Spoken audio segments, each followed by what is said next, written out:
अस्सलाम वालेकुम वरहमतुल्लाह। अपनी ब्यास से चंद अशार अहबाब की नजर महल। सदा का साज तो सुनो, सदा का साज तो सुनो, मेरी आवाज तो सुनो। घड़ी मुस्काने वाली है, घड़ी मुस्काने वाली है, ईद आने वाली है।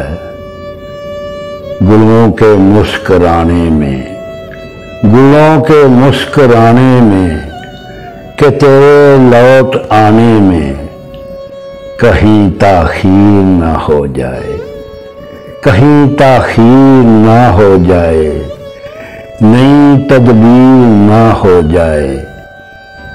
बंद कुआरों के पीछे, बंद कुआरों के पीछे, खुली दीवारों के पीछे बड़ा सा बर लगता है, बड़ा सा बर लगता है। मुझे तो डर लगता है कि अब तुम लौट ही आओ, कि अब तुम लौट ही आओ।